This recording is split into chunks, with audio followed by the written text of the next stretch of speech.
So good morning again, and welcome to this fourth session of our third series of Encountering God. It's the penultimate session of the series, and we're still looking at encountering God through the eyes and ears of others. Today, we'll be thinking about how the accents of Methodism and Christianity around the world may be slightly different, about how we listen to other traditions and how we listen to other faiths. But we're going to begin with worship, which is led for us today by Melissa Kane, a worship leader here in our circuit, in the Strathclyde circuit, and I'll let Melissa explain what she's going to do. So my name is Melissa, and as Jill said, I'm a worship leader in Kilsyth, but I'm also a dentist. And Jill's asked me to reflect a little bit on how my work affects my worship and vice versa a little bit. I was going to start by reading an extract from Psalm 139, verses 13 to 18. For it was you who formed my inward parts. You knit me together in my mother's womb. I praise you, for I am fearfully and wonderfully made. Wonderful are your works that I know very well. My frame was not hidden from you when I was being made in secret, intricately woven in the depths of the earth. Your eyes beheld my unformed substance. In your book were written all the days that were formed for me, when none of them as yet existed. How weighty to me are your thoughts, O God! How vast is the sum of them! I tried to count them. They are more than sand. I come to the end. I am still with you. What about God's wonderful works makes us say, wow? Is it far off distant galaxies? Is it the scenery from Shetland that we saw from the last session? Or is it this next picture? So this is a section of a molar tooth, and it's showing the enamel, the dentine, and some of the pulp. And I am privileged to see this and understand its complexity and beauty on a regular basis. It is a wonderful work. So the dental profession is becoming more and more aware of how what happens in the mouth affects the rest of the body. And also what is happening in a patient's life affects what happens in their mouths. If you think about a person who might be stressed at work, or recently bereaved, or suffering with depression, they may be likely to brush their teeth less and more likely to choose sugary foods for comfort.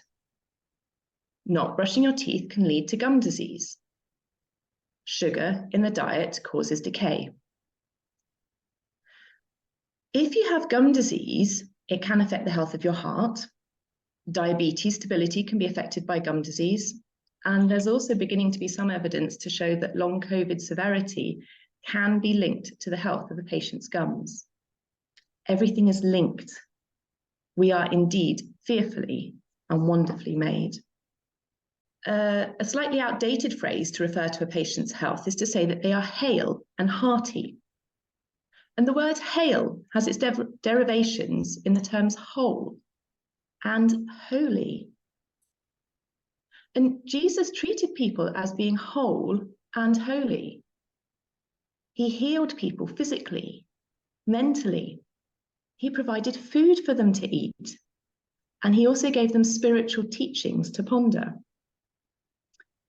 For me, dentistry is a practical profession. As part of my job, I'm called to touch or lay my hands on many different people from a variety of walks of life. I don't have the gift of miraculous healing, but I can make a practical difference to people's physical and maybe even mental health. When I come before a congregation to read, lead intercessions, or Sunday school, I hope that in a similar way, I can be a positive influence to people's spiritual health, which may then also affect their physical health. In both settings, it is an amazing honor to be able to share with people some of God's weighty thoughts and actions. Which brings me back to the extract from Psalm 139 that I started with. It's a prayer of praise, recognizing how the complexity of God's creation in us, humans, is shown in its full glory in the workings of our bodies and lives. So to close this section of worship, I will read again Psalm 139, verses 13 to 18. And I ask you to join with me in considering this as a prayer of praise. For it was you who formed my inward parts. You knit me together in my mother's womb. I praise you, for I am fearfully and wonderfully made. Wonderful are your works that I know very well. My frame was not hidden from you when I was being made in secret, intricately woven in the depths of the earth. Your eyes beheld my unformed substance. In your book were written all the days that were formed for me, when none of them as yet existed. How weighty to me are your thoughts, O God! How vast is the sum of them! I try to count them. They are more than the sand. I come to the end. I am still with you. Amen.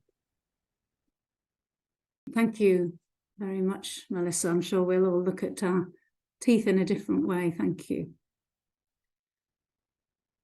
So as I've said already, we have a special guest with us this morning, the Reverend Gareth Jones, who's the Interfaith Officer for the Methodist Church in Scotland.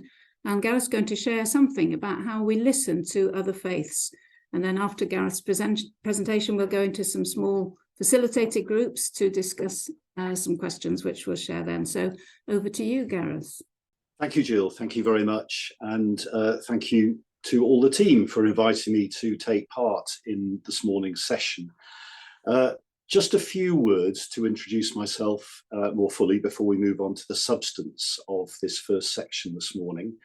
As Jill has said, my name is Gareth and I'm the District Interfaith Officer.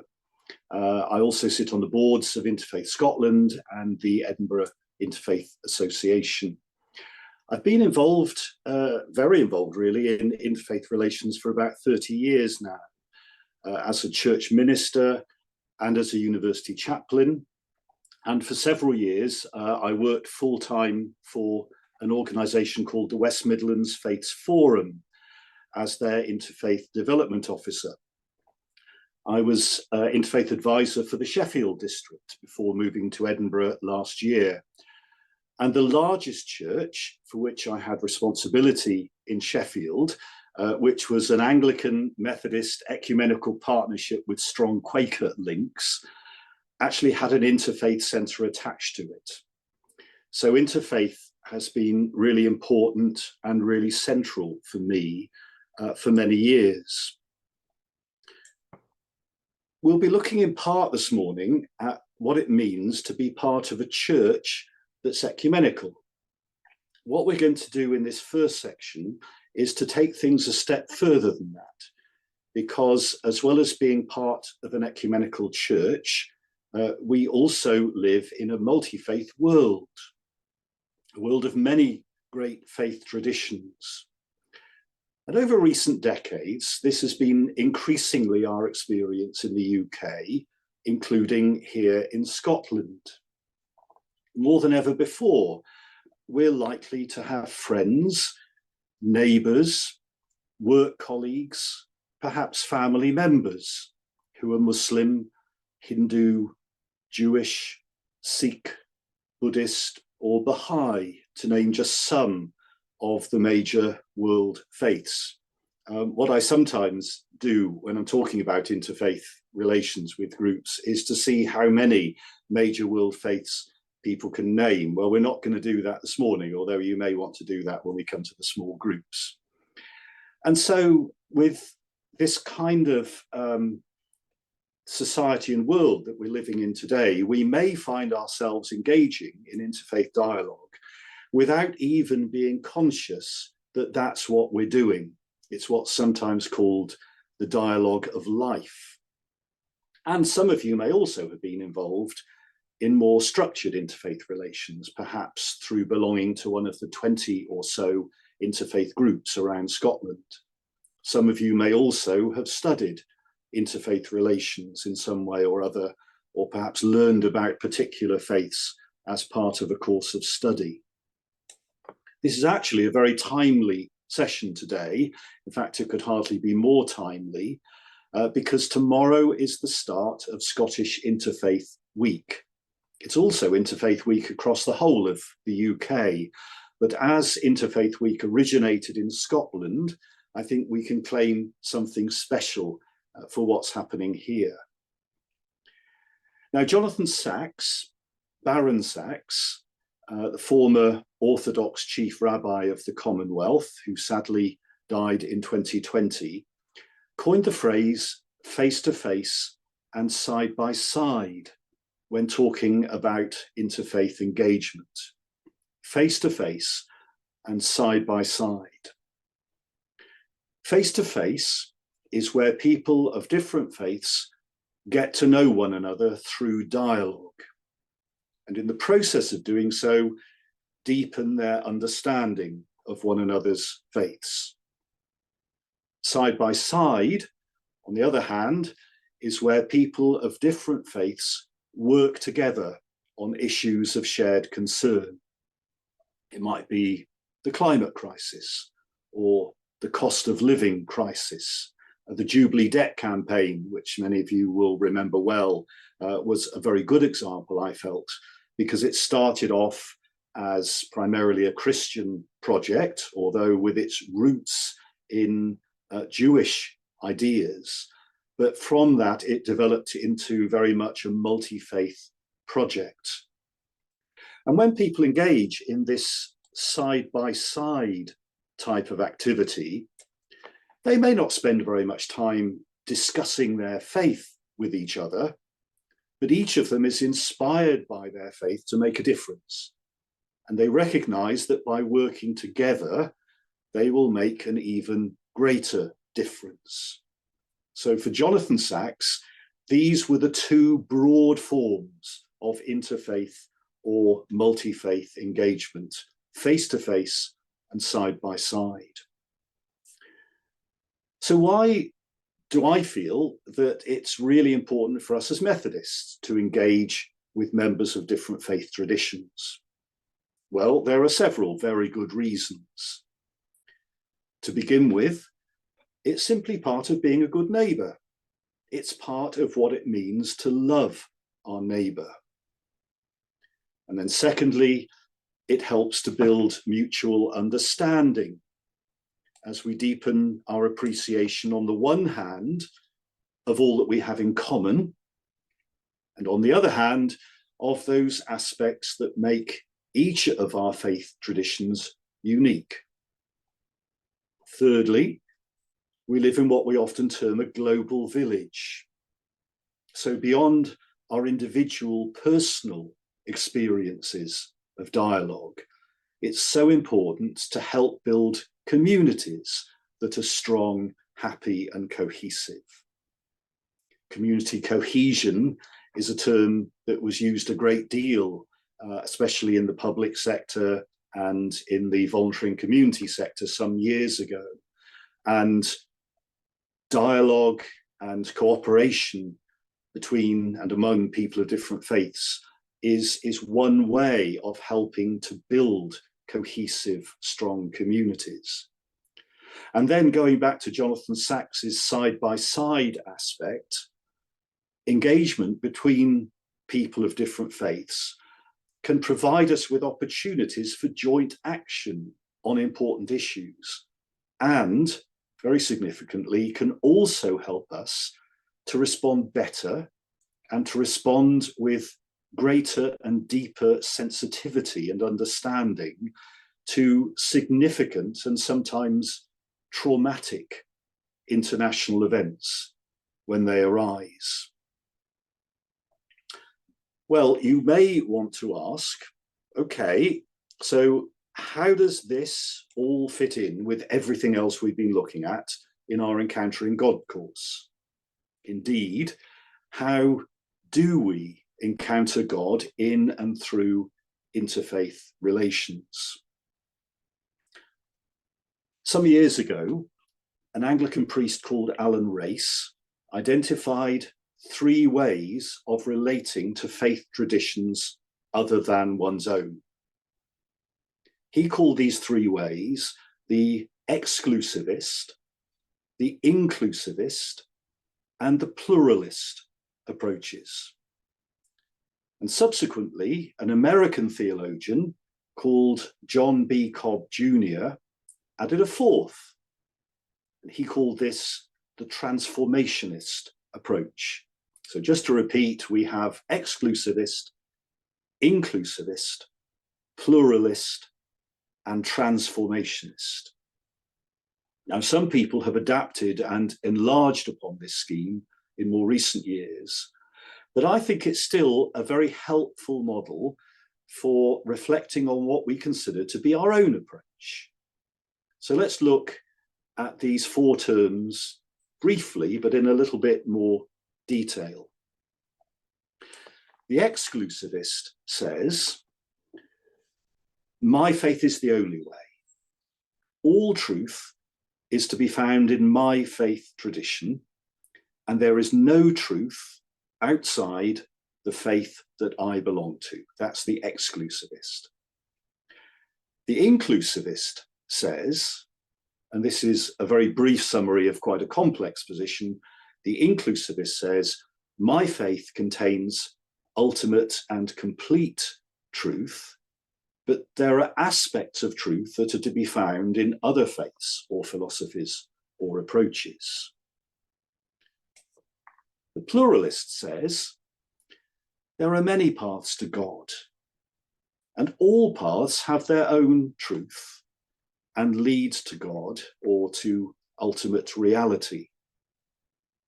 And the transformationist says, my faith and understanding can be transformed and enhanced by other faiths and philosophies, and through my engagement with people of different faiths. Whenever I do engage in this way, says the transformationist, I am open to being changed. Now, one important thing to say here is that it isn't the case that you can only engage in fruitful dialogue if you're an inclusivist, a pluralist, or a transformationist. The key thing is to engage with full respect and with an openness to listen. And that can be done from any of these 4 standpoints. It's also worth saying that in most interfaith groups, there's a written or unwritten rule that no one, whatever faith they belong to, will try to proselytize, which means that in dialogue, no one will seek to convert another person to their faith. That doesn't mean that you shouldn't feel free to share why your faith is important to you. What it does mean is that you should recognize that each person in the conversation has that same right, and you shouldn't try to persuade them of your point of view. Now, I don't know whether you've had a chance to look at the course material for this section of the module, but I would recommend the suggested reading, and in particular the section from Andrew Wingate's book, Celebrating Difference, Staying Faithful. But all of the suggested reading, I think, is very helpful. In a moment, we're going to go into our small groups, but I just want to say before that what I've tried to do really in the last 10 to 12 minutes or so has been to give a broad and quite brief overview of some of the principles of interfaith dialogue and interfaith collaboration. It would have been great also to look at some aspects of the great world faiths themselves, but I felt that that was beyond the remit of this particular course, and in any case it would have needed several hours rather than 12 minutes. So what we're going to do now is to go into the small groups and to look at a couple of questions. It's really one question with 2 alternative sub-questions. The main question is this: have you had experience yourself of interfaith dialogue or of working on shared projects with members of other faiths? If so, what have you found most valuable about such experiences? In what ways have you found God to be present? If not, is this something you might like to get involved in future? And if so, why? Now, I've deliberately left the questions fairly broad and quite vague, so that each of us can interpret and respond to them in whatever way feels most appropriate for us and for our particular experience. So a chance now to reflect together in our groups. Thank you. Thank you very much indeed, Gareth. That's been really interesting and helpful. The questions are there in the chat, so those should carry with us into our groups. So welcome back, and the course then moves on to look at how we might encounter God in unexpected places through the cultural diversity that we find here in the UK and through global Christianity. Methodism has always had a strong emphasis on being a world family, although how this is understood has changed hugely in my own lifetime. Some of you, like me, will probably remember Sunny Smiles, and if you don't, I have to say you're all the better for that. But the Methodist Church in Britain has had to come to terms in more recent years with its history, recognising that that has at times been paternalistic and culturally insensitive. Now I think we're much more happily aware that the World Church is not something out there, but that we're all partners together. The World Church is us, all of us, wherever we find ourselves. And increasing cultural diversity within our own lands has helped that understanding. Of course, perhaps many of our Scottish Methodist congregations are not particularly culturally diverse, but I think that's changing. And we certainly have within Scotland very active national fellowships and congregations with roots in Fijian cultures, Zimbabwean, Ghanaian cultures, probably others too that you may know of. And with all its failings, the missionary activity of past generations did achieve some of its aims of spreading the Christian gospel to all parts of the world. Sometimes, probably quite rightly, we are harsher critics of what went on than those who graciously received the missionaries and who had their lives changed as a result. So instead of me talking for 20 minutes about World Methodism, which I would be quite happy to do, I want us to hear a number of different voices over the next 15 minutes and different experiences. We're going to start by hearing a little bit from Sam Halafaki, who's a Fijian local preacher, a member of my own congregation in Annisland. He's also the leader of the Scotland Fijian Methodist Fellowship, which meets in Edinburgh. So we'll have two very short extracts from a YouTube service. You can find the whole service on our YouTube channel if you want to, in which Sam participated for All Saints and All Souls last Sunday. And then after that, we'll hear Helen speaking about her experience of worship in the Gambia, and then we'll move on to other parts of the world.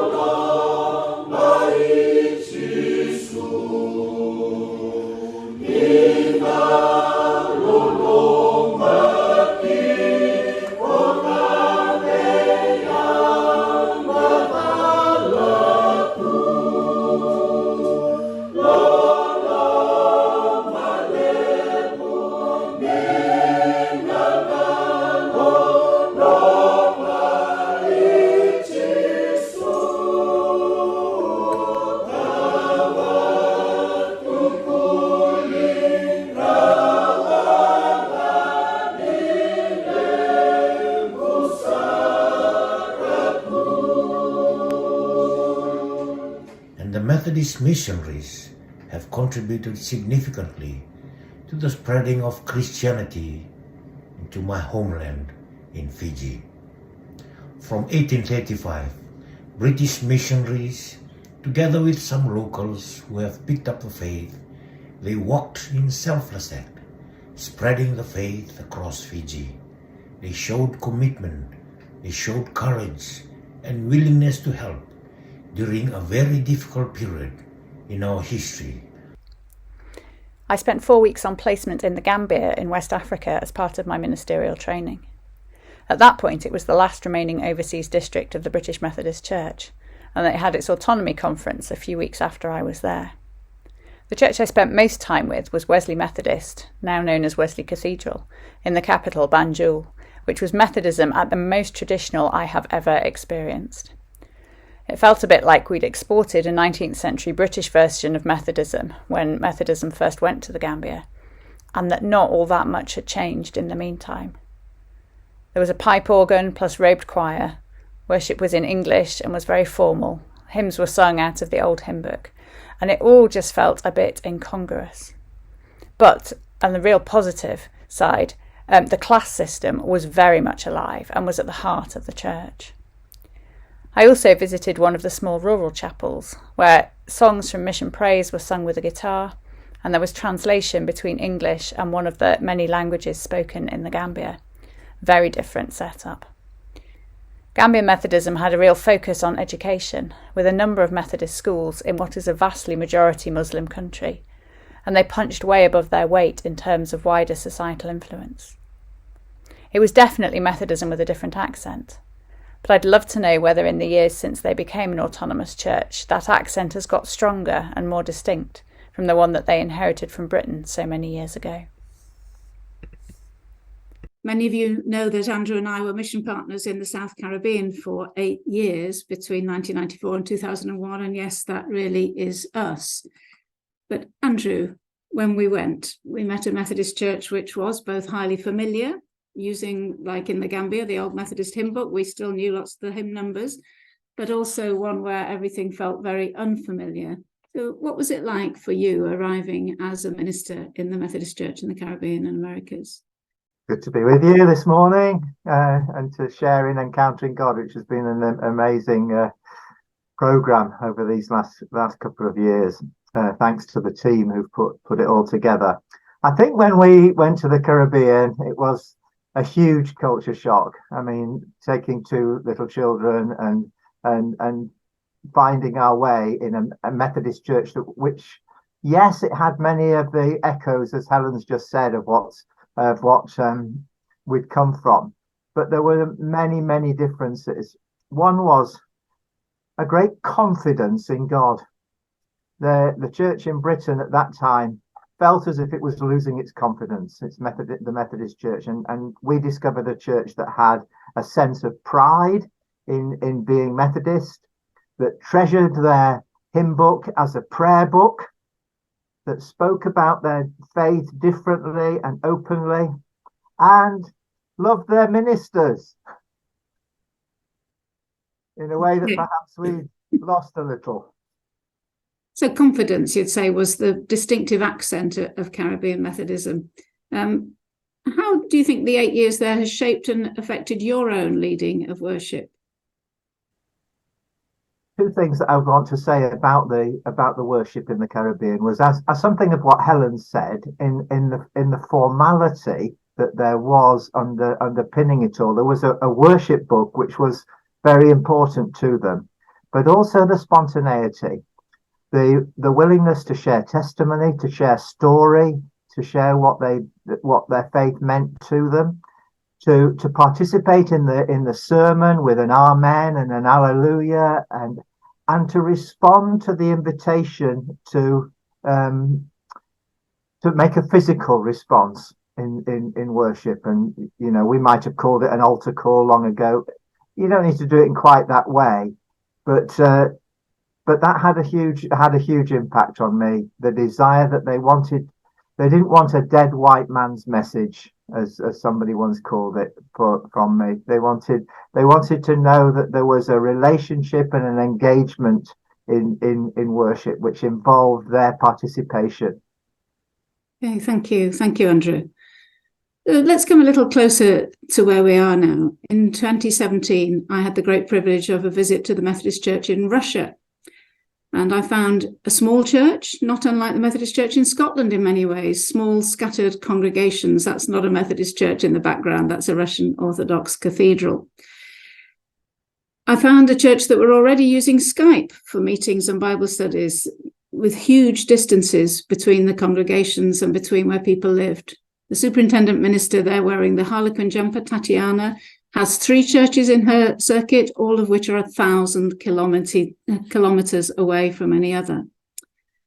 Despite very slim resources, there was a strong focus on work with children. It seemed ironic to be making snowmen with children when there were feet of snow outside, but that's what we did, and on youth work, and a huge commitment to ordinary people, despite the constant fear of oppression by a large national church. With the current climate, it's easy to fall into seeing Russia as the enemy of humanity, but let's remember that there are Methodist sisters and brothers there who are struggling at this time. Closer again to home, let's hear from 2 of our regular Encountering God participants about church life in Bulgaria and France. So we're going to have David and Julia with us. Julia, begin. Can you tell us a little about where you are first and what the Christian landscape is like for you there? I live in a rural village about 19 kilometres from the nearest town, where my minister I knew of before I came here because she actually trained with my tutor for local preaching, Jean Murray, when they were both in the UK training. I think we just need to say that you're in Bulgaria. I think that Oh, has been missed. Yes, yes, I'm in Bulgaria. That's a good start.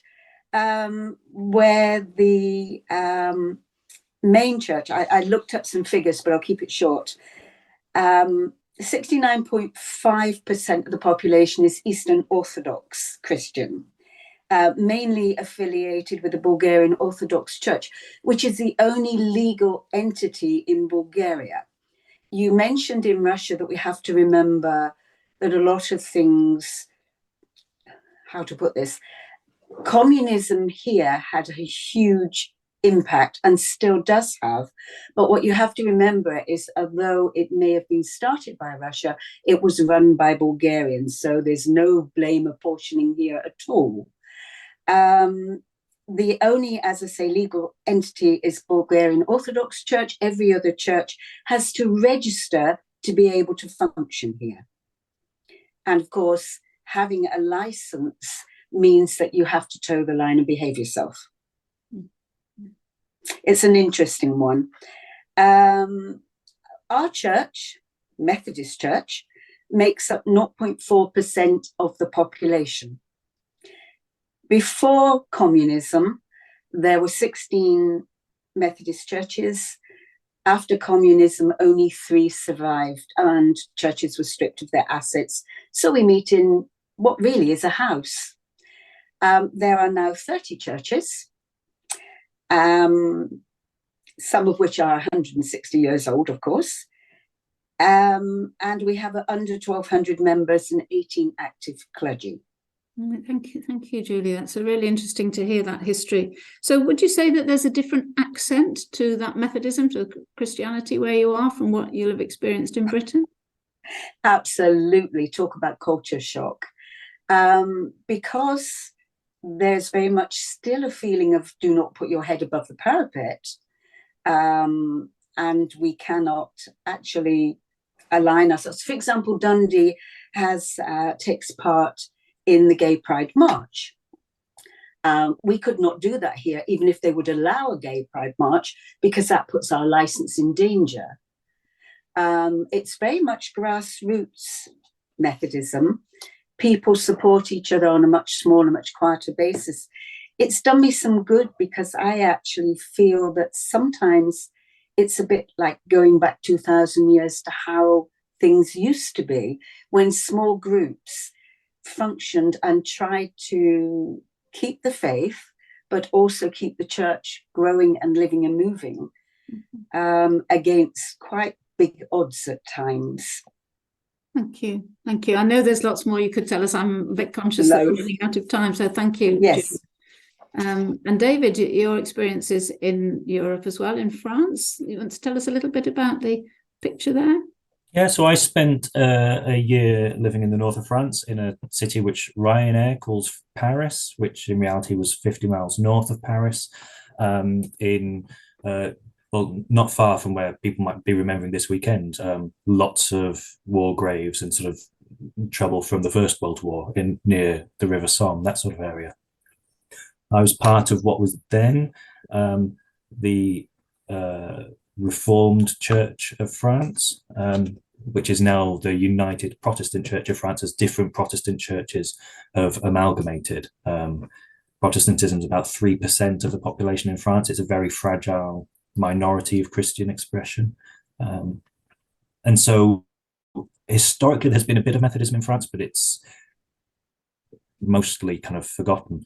In the north of France, Methodism went, I think, through the Channel Islands with the French-speaking Methodists in the Channel Islands in the early 19th century.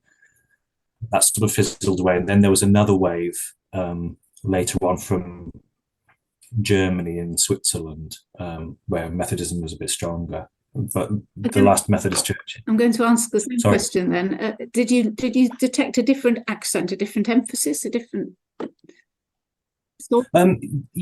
Yes, so there was this kind of a stronger Reformed sense. So the worship services, in some ways, were very familiar, sort of a hymn sandwich with a kind of sermon roughly the same place, roughly the same length. But every service started with singing from the Genevan Psalter. And so later on, the music could be quite varied in, very modern or other kind of traditions from the last centuries. But we always started with 1551 tunes. If you're familiar with something like All People That on Earth Do Dwell, that kind of thing, but with a lot more life to them. When I'd start playing the old 100th tune, as we might call it in English, they're like, why are you playing it so slowly? It's really lively. And so there was a kind of, it seemed quite odd to start with this very medieval music and then a kind of 21st century service, but it grew to kind of love this kind of tradition of being rooted in that bit of its past, and doing it frankly better than we do when we go to that kind of thing. Okay, thank you. Thank you both very much. And maybe you'll get a chance to share a bit more in the groups. Because finally, then, having heard how a number of British Methodists have found worship in other parts of the world, let's just for a moment look at it in the other direction. What might it be like coming into British Methodism from a different cultural background? So Martha Fay, who's another of our regular members here and a local preacher on trial in Strathclyde. Martha, you were born and raised in Sierra Leone. What do you notice about Methodism in Britain, which feels different from your previous church experiences? Methodist in Britain is different, but it's more of like the Wesleyan Methodist in Sierra Leone. They do the same, and the Britain is changing because of the hymn books and things like that, while the Wesleyan in Sierra Leone still use the old Methodist hymn book, and they dress properly to go to church with their hats and everything. But what I realized more when I was in Sierra Leone, they got two Methodist denominations, the UMC and the Wesleyan. And the Wesleyan is more traditional. And both churches use anointing oil when they do baptism and reunion and things like that. And they keep something that they always do. They fast on Fridays. And that came from the Wesleyan church. They said it's tradition. They used to do that. And the preachers stay more than 5 years. I don't know, maybe the belief that there's shortage of preachers. But the most prominent and the most outspoken of the two is the UMC, because they believe in action speaks louder than words, and they actualize their faith more in the community outreach. Mostly supports medical facilities or centers in the provinces for pregnant, disabled people. And their supports, most of the funding some of the funding come from the British Methodists, which is really good. And the UMC are open to baptize people of all ages, because they believe that there is time, no time is too soon or too late for a person to start their journey and faith in Christ. But the most important thing, again, I realized that the Wesleyan believe that the Bible is the word of God, so they don't segregate nothing, while the UMC believe that the Bible is an inspiration. And when you look at the letters, they're written by their experiences. Apostles wrote the letters from their own experiences, but that's the two different things. Okay. But they all believe. Yeah, thank you. Sorry, that's an interesting difference there that you detect there. So just briefly to finish, what do you think Methodists in Britain could learn from Christians in Sierra Leone?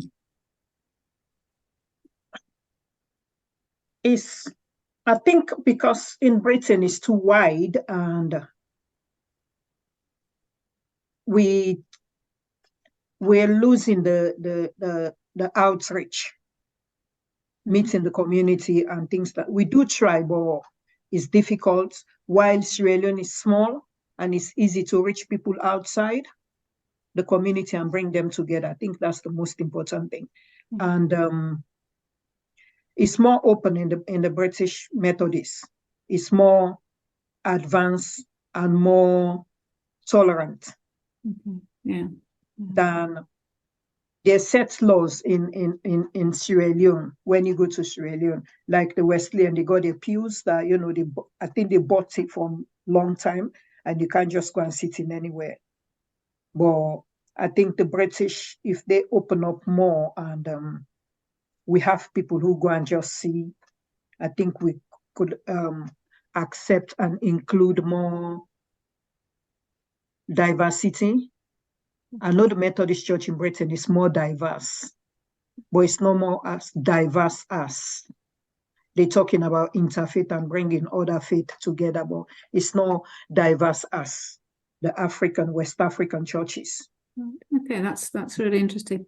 Thank you, Mother Faye. Again, I'd like to hear more, but I've already trespassed on the time of James, who's now going to just share a few thoughts with us about other Christian traditions within Britain, and then we'll share our own story in our groups for a little while. So, James, over to you. Thank you, Jill. One thing Methodism has always done is borrowed. Even if we go to what many would think as that most Methodist of services, the Covenant, Mr. Wesley borrowed it from those who he had sailed to America with, from the Moravians.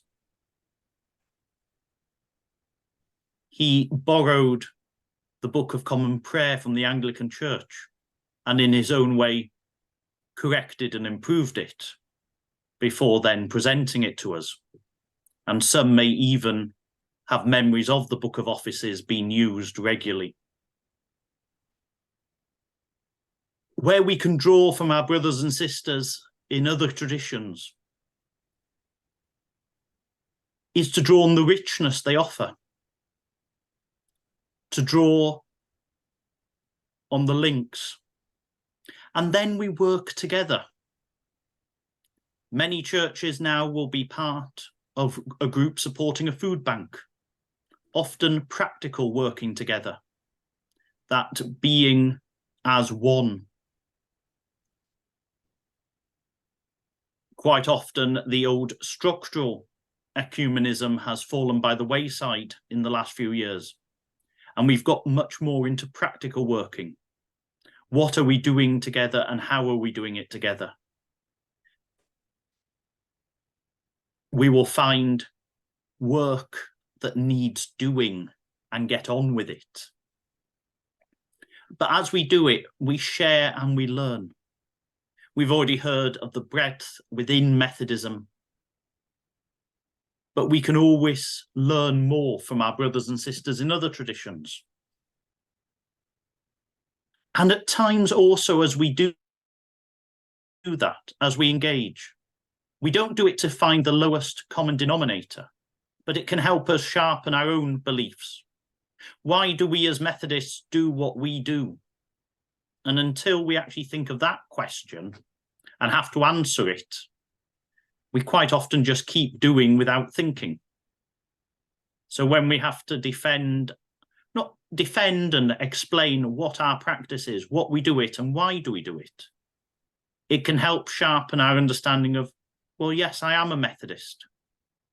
I am a Methodist in Scotland, which means being part of a small body, but one that is there and in the midst of life. So that richness can draw upon us, even when we're not big, even when we may be few, but we're quite often in the midst of doing things. And often we do it best when we do work with others. You'll be able to look around any town, village or settlement in Scotland and find at least 2 or 3 kirks. The Episcopalian, the Baptist, the Quakers, the Orthodox, the Catholic Church, and others around us. We may not always like the other worship styles, but then again, you can be in a Methodist circuit and not like some of the worship styles in multiple churches. But occasionally we can learn and take the best bits of each other to build us up, to share that message. I know for those following the course, part of the encouragement is to go to other places of worship, to reflect on what they are and how they do things. And as I said, sometimes that reflecting on what others do mean we understand better what we do and why. So I would encourage you to engage with other traditions, both in the practical and in exploring what they do, to reflect back what we do and why. So thank you. Thanks very much, James. So we're going to go into groups. I'm sorry, it's going to be a little bit curtailed. We'll just have 7 minutes in the groups. There's some questions in chat. You won't have time for all of them. Maybe focus on 3 and 4. They're just...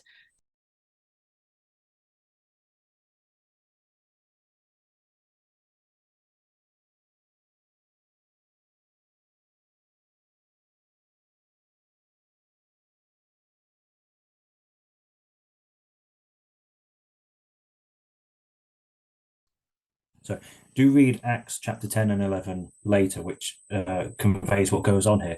But to give you some, lead you into what happens here. With an impending famine, in this chapter we encounter Peter, the apostle, in great hunger.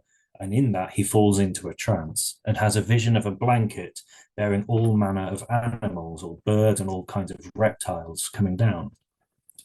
None of these really conform to the food laws of the Old Testament, which he would follow closely, kashrut. But to my mind, he also don't actually strike me, as someone who usually has enough to eat, as particularly appealing.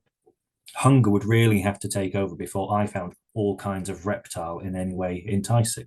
We have a tortoise and, there's not a big meal to be had off him. In this, Peter is invited to eat freely in a way that is reminiscent of, but even grander than, the freedom Adam and Eve have in Eden, who were invited to eat freely of all the plants, with one famous exception. But as he's invited, I noticed something. And Jill Baker, a few years ago, set about to look at occasions where the word laughter appears in the Bible. And some of you may know, she came up with a load of, a whole great list, was excited, then found out that most of those were the word slaughter. Before being invited to eat freely, Peter is commanded to slaughter and then eat, with all the sacrificial overtones. But holding in mind that story of what Jill shared, I note that this is a passage with a lot of comedic elements that invokes a laughter. There's lots of absurd facial reactions if you imagine being in the situation. There are twists and turns. And there's the comedy that comes from the dramatic irony of us, the readers, knowing what is happening simultaneously. As Peter in his hunger is in his trance, across the city, Cornelius, a Gentile, a Roman centurion in the Italian cohort, has been moved by the Holy Spirit into fasting and then to send messengers for Peter. The messengers come and they spend the night with Peter, and together they all go to Cornelius, who bows down to worship Peter in a comical, over-the-top scene. I would like to imagine Peter laughing, or those there laughing at the kind of absurdity of this. Where we have a Gentile, someone from the occupation army, seemingly worshipping one of the locals. As humour can be quite disarming, this potentially awkward meeting of two people who wouldn't normally encounter one another starts with Peter having to say, "Don't do that. We are both human." He acknowledges that up until this whole series of curious events, he probably wouldn't have crossed the threshold into Cornelius's home. Actually, in a kind of a moment of humour, he expresses that very bluntly in the home of the person who hosts him. The physical threshold of the home represents a much more deep-seated psychological one between these two communities. But in all of this, he recognizes that they are much more alike and equal in humanity than he'd previously considered. And so if you read Acts chapter 10, we see from the vantage point that we've got these two separate events working as two halves of one move of God.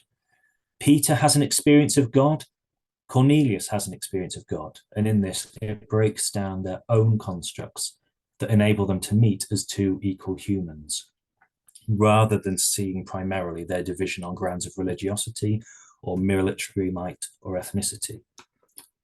Both go beyond their comfort zones in terms of where their prejudices and assumptions previously were about the other. And having gone quite far out in both of them, in being prepared to eat anything or worshipping another human, they are then called back to a middle ground, having been prepared to see the work of God in a place they wouldn't normally go, and find that they meet one another there. Peter doesn't have to eat reptiles, but is pushed way beyond his normal limits. A usually well-fed Cornelius fasts for 4 days and comes back from it prepared to worship a human, and none of those are where they actually should be going. But that creates the space where they both are.